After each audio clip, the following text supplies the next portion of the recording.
ये आकाशवाणी का दिल्ली केंद्र है। आप सुन रहे हैं कार्यक्रम हवा महल।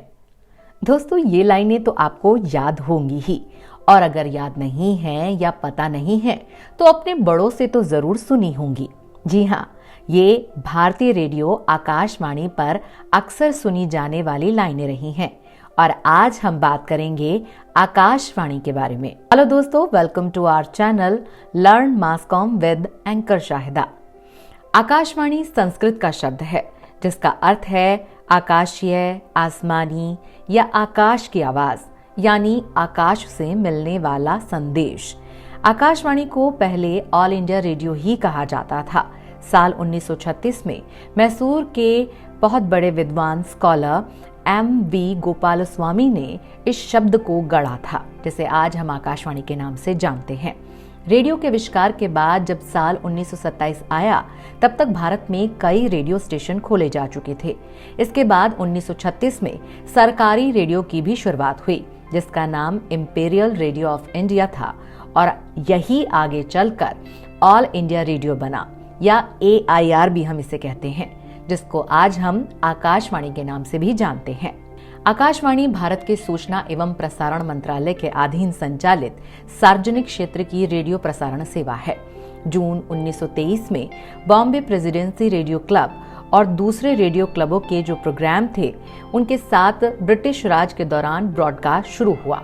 23 जुलाई 1927 को एक समझौते के मुताबिक private Indian broadcasting company limited को 2 रेडियो स्टेशन संचालित करने के लिए अधिकृत भी किया गया था। 1 अप्रैल 1930 को 2 साल के लिए एक्सपेरिमेंट के तौर पर भारतीय स्टेट ब्रॉडकास्टिंग सर्विस की शुरुआत की गई, और मई 1932 में परमानेंट तौर पर ऑल इंडिया रेडियो बनाया गया। 1939 में दूसरे वर्ल्ड वॉर के दौरान रेडियो का लाइसेंस रद्द कर दिया गया था और रेडियो ट्रांसमीटर को सरकार को जमा करने का भी निर्देश दिया गया था। दरअसल उस वक्त रेडियो इंजीनियर निरिमन प्रिंटर ने रेडियो के पुर्जे अलग अलग करके उनको छुपा दिया था। उसके बाद उन्होंने नेशनल कांग्रेस रेडियो का ब्रॉडकास्ट भी शुरू किया। ये 1942 का साल था, और इसी रेडियो स्टेशन से गांधी जी का नारा अंग्रेजों भारत छोड़ो का प्रसारण भी किया गया था। 12 नवंबर 1942 को नरीमन गिरफ्तार हो गए, जिसके बाद ये रेडियो स्टेशन बंद कर दिया गया। वहीं जर्मनी से नेताजी सुभाष चंद्र बोस का नारा तुम मुझे खून दो मैं तुम्हें आजादी दूंगा रेडियो के जरिए प्रसारित हुआ। आजादी के बाद भी रेडियो रखने के लिए लाइसेंस लेना पड़ता था।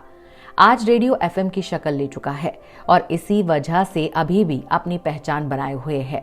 आकाशवाणी की बहुत सारी लैंग्वेजेस में तरह तरह की सर्विसेज हैं, जो मुल्क के अलग अलग इलाकों से संचालित होती है।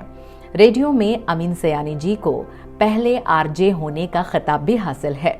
दोस्तों, रेडियो ने भारत की आज़ादी में अहम भूमिका निभाई थी, और कई इनकलाबी नारे और संबोधन इसी के जरिए दिए गए थे।